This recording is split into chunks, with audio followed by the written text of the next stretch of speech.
Muy buenos días, tardes o noches, dependiendo de la hora que me estén viendo. Mi nombre es Ricardo Rodríguez y en esta ocasión me gustaría dar su solución al problema número uno, o sea, el video de presentación de la tarea de diseño de datos.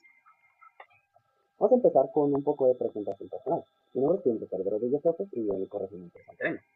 Soy un apasionado por la tecnología, por la informatización y por el diseño de sistemas. Actualmente estoy estudiando la carrera de Ingeniería de Sistemas en la Universidad Nacional y tengo un proyecto de programación, automatización, en que estoy programando un chatbot para WhatsApp. Eso es un poquito de mí y para que me conozcan un poco. Ok, pasando al punto uno, me gustaría hablar de la evolución histórica de las bases de datos. En 1984 se crearon las primeras máquinas que trabajaban con cintas perforadoras. Estas bien resolvieron el problema del manejo de grandes cantidades de datos, pues anteriormente solo se podían hacer a mano. Gracias a las cintas perforadoras se tenía una fuente fiable de almacenar los datos sin que estos se borraran por algún error humano. Lo malo es que eran muy lentas y ocupaban demasiado espacio. Luego evolucionaron a las cintas magnéticas, con las cuales ya se podía armar los datos y acceder a ellos de una manera muchísimo más rápida y eficiente.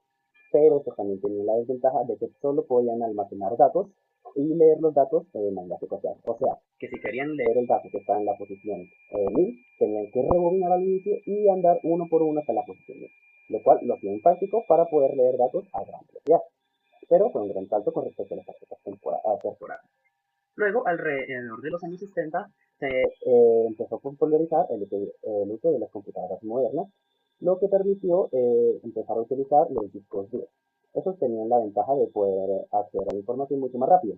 Y ahora el problema no era tanto el almacenamiento, sino las formas en las que tenemos de guardar ese almacenamiento y acceder a él. En estos años se inventaron los primeros sistemas para estructurar datos, los cuales eran el sistema jerárquico por ramas y el sistema de rama de árbol y el sistema de red. Estos dos sistemas tenían la peculiaridad de trabajar mediante un sistema de padres e hijos, en los que tenías un nodo padre y ese a su vez podía tener nodos hijos. Entonces lo que te permitían estos sistemas es acceder a la información de manera mucho más rápida. Ya no tenías que ir los datos, pasando los datos uno por uno, sino que ahora ya podías acceder a los datos mediante acortando caminos y por ende reduciendo el tiempo de búsqueda. Alrededor de los años 70 empezaron a surgir las primeras bases de datos relacionales. ¿Cuáles eran las características de estas bases de datos? Pues que estas bases de datos ya no almacenaban, bueno, ya son una carencia que tenían los sistemas de datos antiguos de rama, y es que anteriormente si querías modificar un dato tenías que modificar toda la estructura del sistema. Pero como ahora ya los datos no se almacenan en orden, sino que se almacenan las ubicaciones de esos datos y se relacionan unos datos con otros, ahora puedes almacenar un mismo dato y acceder a él desde varias partes. Esto te reduce tanto la repetición como la redundancia de los datos y evita errores a futuro.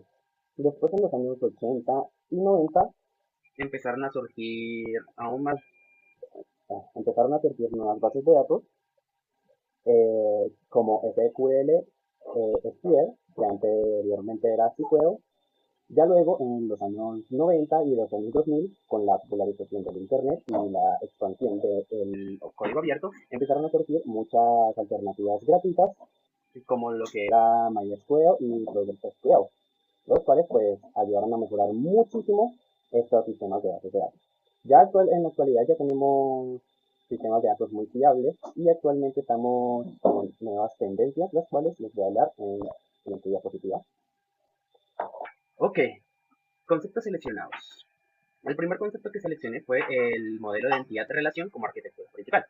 Con esto me refiero que me parece interesante al cómo se organizan los datos. El tú tener un dato en un lugar y de ahí poder acceder a él en varias partes, me parece que es una solución bastante acertada, pues evitas tener el mismo dato en varias partes y tener que actualizarlo pues varias veces.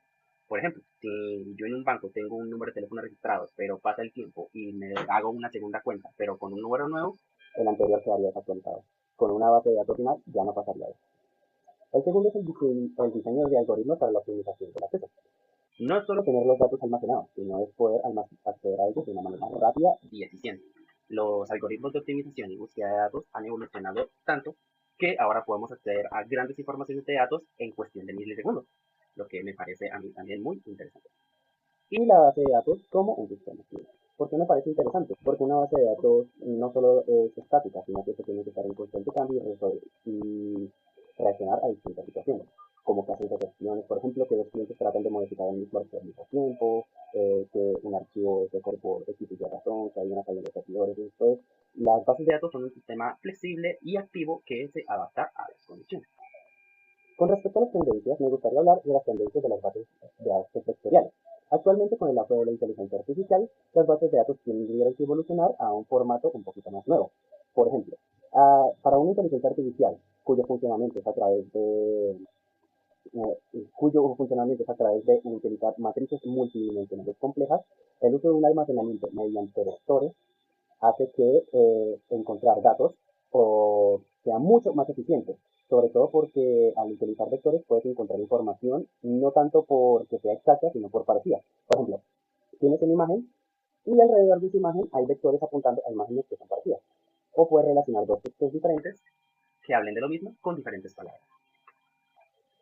Ahora, un ejemplo de utilización de database. Como dije anteriormente, estoy teniendo un pequeño proyecto personal de chatbot de roleplay para WhatsApp. Esto implementa minijuegos, bastante restauración y administración de grupos. Esto me ha llevado a necesitar de una base de datos. Actualmente estoy editando su base, se llama SQL, y estoy organizando mis datos en pues tablas de datos. Las tablas de datos se dividen en varias categorías como group members, group, inventory, y pues esto me permite acceder y almacenar la información de mis usuarios de una manera fiable y puedes llevar conteo de varias características. Y eso sería todo por ahora. Como conclusiones, aquí son unas pequeñas conclusiones. Me parece que las bases de datos son algo fundamental tanto para el mundo moderno como para la optimización de nuestros propios sistemas, pues en ellas no tendríamos manera de guardar la información, la cual a día de hoy se está volviendo mucho más valiosa que el petróleo. Se le dice el petróleo digital por varias razones. Espero no haberme extendido demasiado y haber dado respuesta a la pregunta. Muchísimas gracias por escucharme y hasta luego.